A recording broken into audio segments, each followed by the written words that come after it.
ప్రభుత్వ ఉపాధ్యాయులు నా తలెత్తుకునే విధంగా ఈరోజు గర్వంతో మనం దేశం ముందు నిలబడే విధంగా మా ప్రభుత్వ ఉపాధ్యాయులు పనిచేస్తున్నారు.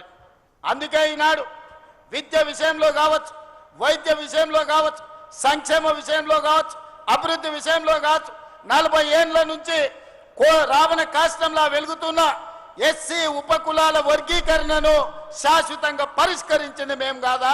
100 ఏళ్ల నుంచి కులగణ జనగణనలో కులగణన చెయ్యాలి, గొర్రెలకు బర్రెలకు లెక్క ఉంది కానీ మా బలహీన వర్గాల లెక్క లేదని మా కైలాష్ నేత లాంటి సోదరులు అడుగుతుంటే ఈరోజు జనగణనలో కులగణన చేసి దేశానికే ఆదర్శంగా నిలబడ్డాం కదా.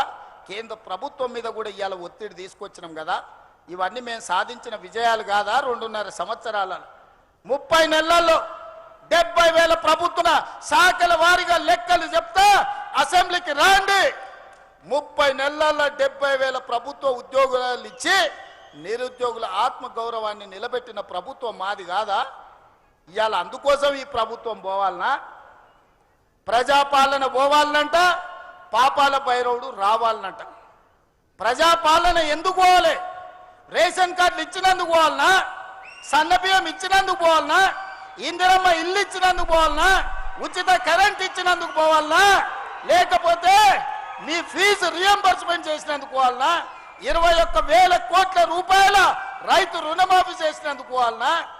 ఎకరాకు 6,000 లెక్కన 27,000 కోట్లు ఇప్పటికీ రైతు భరోసాలు ఇచ్చినందుకు ప్రజాపాలన పోవాలనా? నర్సరీ నుంచి 12వ తరగతి వరకు నాస్టతో పాటు లంచ్ పెట్టి పిల్లల చదువులను బాగు చేసినందుకు పోవాలనా? స్కిల్ యూనివర్సిటీ తెచ్చినందుకు పోవాలనా? ఏటీసీలు అడ్వాన్స్ టెక్నాలజీ సెంటర్లు తెచ్చినందుకు ప్రజాపాలన పోవాలనా? పాలిటెక్నిక్లను పునరుద్ధరించినందుకు ప్రజాపాలన పోవాలనా? దేనికోసం ప్రజాపాలన పోవాలని నేను అడుగుతున్నా.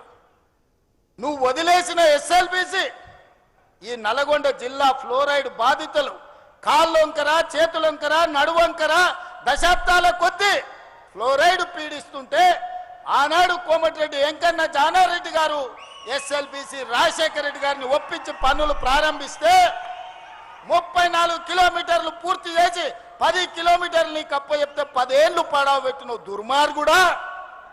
నువ్వు పడావు పెట్టిన ఎస్ఎల్బిసిని మేము పూర్తి చేసి 3,60,000 ఎకరాలు నల్లగొండకు తాగునీరు సాగునీరు ఇస్తున్నందుకు ఈరోజు మేము పోవాలేనా? దేనికి పోవాలి? మూసి కాలుష్యం. మా అక్కలీడుండ్రు, మా ఐలే ఆడున్నాడు, మా కుంభమణిలు ఈయనే ఉన్నాడు. నా జన్మదినం అంటే హైదరాబాద్లో ఉండకుండా భువనగిరికి వచ్చి పాదయాత్ర చేసిన వెంకట లక్ష్మీ నరసింహస్వామిని దర్శనం చేసుకొని భువనగిరి మూసి ఎంబడి చేసిన. ఆ మురికి గురించి ఇంకా నేను చెప్పుడు కంటే మా అక్కలు చెప్పారు. ఒక అక్క వచ్చి నాతో మాట్లాడింది, అయ్యా నిన్న మొన్ననే నా దగ్గరకు వచ్చి పలకరించి మాట్లాడితే ఎంతమంది పిల్లలు అడిగినా 2 పిల్లలు, పెద్దోడు ఉన్నాడయా, కొడుకు చిన్నామె బిడ్డ అని. ఏం చేస్తున్నారంటే నిన్న మొన్ననే కొడుకు పెళ్లి చేసిన వాడిని పట్నం తోలినా అన్నాడు. ఎందుకక్క పట్నం మీద తోలినామంటే, అయ్యా పెళ్ళైన పిల్లలు ఈడుంటే ఈడ ఉండే నీళ్లు తాగినా ఈడ వండిన పంటలు తింటే వాళ్ళ కడుపులో పుట్టబోయే బిడ్డ కన్నొంకర్ను కాలొంకర్ను పోతుంది. ఈ మూసి కాలుష్యము మా పట్ల కర్కశంగా రాక్షసంగా ఉన్నది. వాసన చూస్తున్నావు కదయ్యా, నాకు ఇష్టం లేకపోయినా నా కొడుకుని పట్నంలో కూలినాలు చేసుకోమని పంపించిన అని చెప్పింది. అంటే ఇవాళ మూసి కాలుష్యంతో అటు ఇబ్రాహీంపట్నం కావచ్చు, భువనగిరి కావచ్చు, కొత్త మునుగోడు కావచ్చు, నల్గొండ ఆ దారి వరకు మొత్తము ఇవాళ మీ పరిస్థితులు ఎంత దారుణంగా ఉన్నాయో.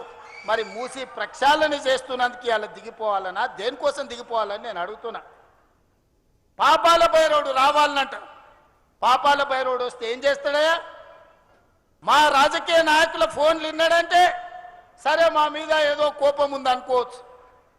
అధికారుల ఫోన్లు విన్నాడంటే అధికారులు ఏం చేస్తున్నారో కనుక్కోనికి విన్నాడు అనుకోవచ్చు. రాజకీయ నాయకులు పోయిరి, అధికారులు పోయిరి, ప్రజలు పోయిరి, చివరికి భార్యాభర్తలు మాట్లాడుకుంటుంటే కూడా ఏం మాట్లాడుకుంటున్నారో ఫోన్లలో వినేటోని ఏమనాలయ్యా? చేత్తో కొట్టాలన్నా రబ్బర్ చెప్పుతో కొట్టాలన్నా మీరు ఒక్కసారి ఆలోచన చేయండి. ఆలు మొగుళ్ళు మాట్లాడుకునే మాటలు కూడా ఫోన్లలో ఫామ్ హౌస్లో పెట్టుకొని మిషన్లు పెట్టుకొని వాళ్ళ మాటలు వినేటోడు ఆ పాపాల భైరవుడు మళ్ళీ రావాలనా? పరీక్షలు పెట్టి క్వశ్చన్ పేపర్లు అమ్ముకొని వేల కోట్ల రూపాయలు సంపాదించుకున్నాడు మళ్ళా రావాలేనా? కాళేశ్వరం పేరు మీద 1,00,000 కోట్లు గోదావరిలో కలిపిన దుర్మార్గుడు ఆ పాపాల భైరవుడు మళ్ళీ తిరిగి రావాలేనా? పేదోళ్లకు రేషన్ కార్డులు అడిగితే పోలీస్ స్టేషన్లో పెట్టించి కొట్టించినోడు మళ్ళీ రావాలనా? 10 ఏళ్ళు మా కాంగ్రెస్ పార్టీ కార్యకర్తలను రాసి రంపాన పెట్టి అక్రమ కేసులు పెట్టి ఆస్తులు కొల్లగొట్టి కొంతమంది ప్రాణాలను హరించినందుకు మళ్ళీ పాపాల భైరవుడు రావాలనా? ఇక మిగిలిన డీటెయిల్స్ చూద్దాం. ఎడుపు కాగితం అర్థం తెలియాలంటే ఏపీ డిప్యూటీ సీఎం జనసేన అధినేతను అడగాలంటూ సెటర్లు వేశారు టీఆర్ఎస్ చీఫ్ కవిత. పవన్ కళ్యాణ్ కు ఎడుపు కాగితం అర్థం బాగా తెలుసని, ఆయన అయితేనే కరెక్ట్ గా చెప్తారని అన్నారు. తెలంగాణ భాష మీద అవహేళన చేసినందుకే రాష్ట్రం